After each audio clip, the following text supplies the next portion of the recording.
Hi, I'm Donna Kallner. This unit of Intro to Looping presents basic elements of stitching and thread control for left-handed people. The first step in almost any project is to get a thread anchored. There are many ways to do that. I like to start students stitching on a mold, which simplifies the visual field so you can clearly see the structure of your stitches.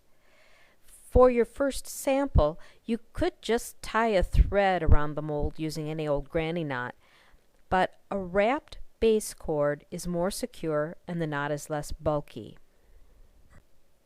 How you make a wrapped base cord will depend on whether you're right-handed or left-handed, but either way, cut a manageable length of thread, that's hip to tip as you learned in the previous unit for this class, and thread it on a tapestry needle, leaving a short tail.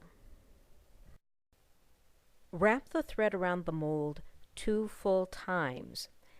Leave a tail the width of the mold, pointing in the direction you will advance as you stitch. If you're left-handed, you'll advance from right to left. With your non-dominant hand, find a way to hold the mold that lets you keep the tail of the wrapped base cord in place while you get the first stitch made and make a few more stitches to secure that tail. To anchor that wrapped base cord, insert the needle from north to south, passing under all of the wraps and the tail, then over the working thread. Draw the needle through until it forms a small knot. If you're left-handed, position the knot near the upper right corner of the mold.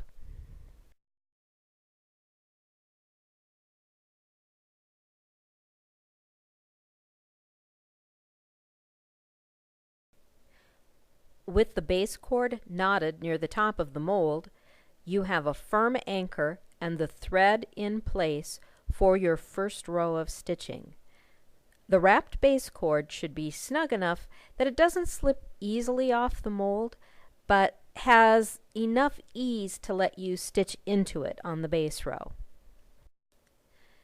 The basic looping stitch feels like the movement used to anchor the wrapped base cord, except you won't pull it into a knot. To make your first stitch, advance a short distance from the knot. Be sure the thread tail is lying parallel to the wrapped base cord and pointing in the direction you advance so you can trap the tail with your stitches as you advance across the front of the mold.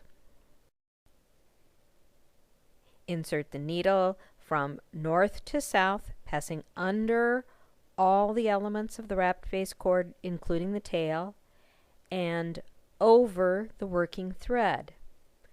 Now, draw the thread through, but don't pull it tight.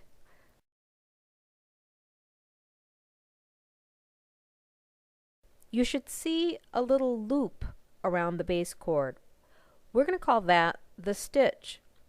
The thread that advances from one stitch to the next we'll call the lag between stitches, or simply the lag.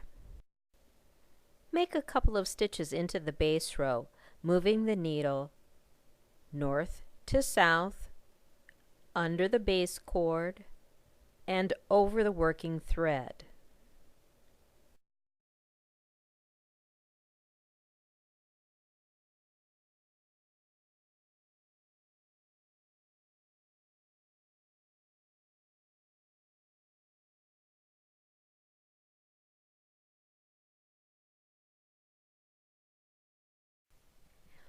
When you reach the edge of the mold, flip it over and continue advancing in the same direction.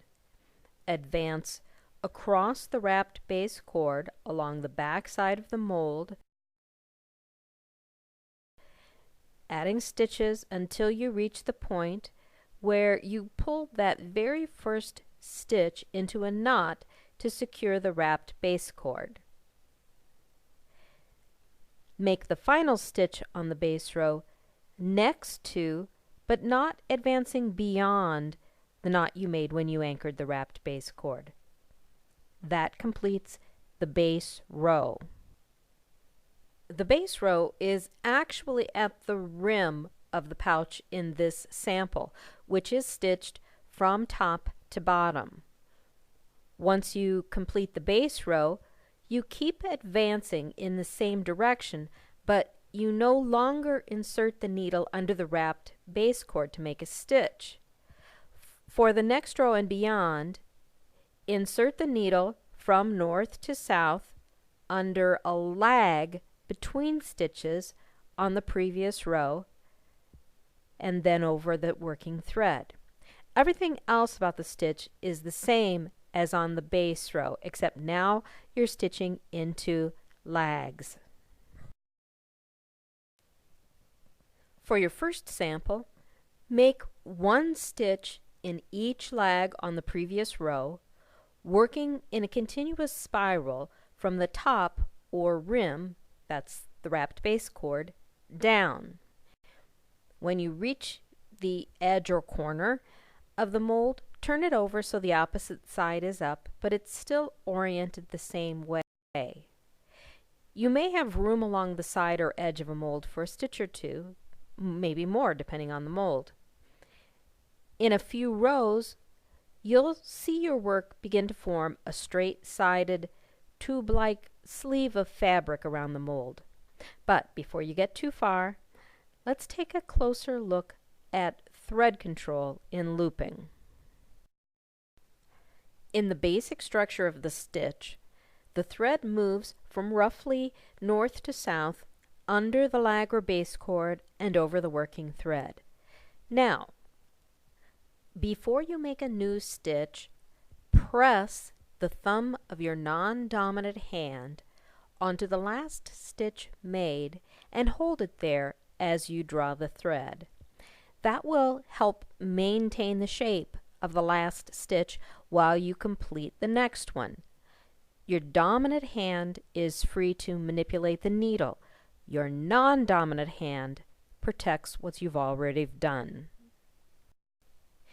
You will have greater control over the thread when your dominant hand is close to the work. So instead of pulling the thread through in one long motion as you extend your arm away from your body, keep moving your hand back close to the work and draw the thread through a little at a time. This is called stripping the thread. Curl the ring finger or pinky of your dominant hand around the short tail near the eye of the needle. This lets you drop the needle so you can use your thumb and middle finger to strip the thread, but it keeps the needle in position for you to pick it up again for your next stitch. As you strip, keep your elbow relaxed and near your side and draw the thread straight south, or as close to that as is comfortable for you. When you've stripped through all but a couple of inches of the thread with your thumb and middle finger, pause to adjust the tension and stitch size by goosing the stitch. Goosing is a small movement of the index finger to flick the thread into place as you strip the last inch or so. Your dominant hand is quite capable of performing stripping and goosing at the same time. Once that loop is in place, leave it alone. Don't try to alter it by tugging the thread or sawing it from south to north and then back again. After you complete a stitch, grasp the needle again to make your next stitch. It's right where it needs to be since you curled your pinky and ring fingers around the tail to control it while you stripped and goosed. Make a few more stitches, being really mindful of your thread control. North to south, under, over, press, strip, and goose.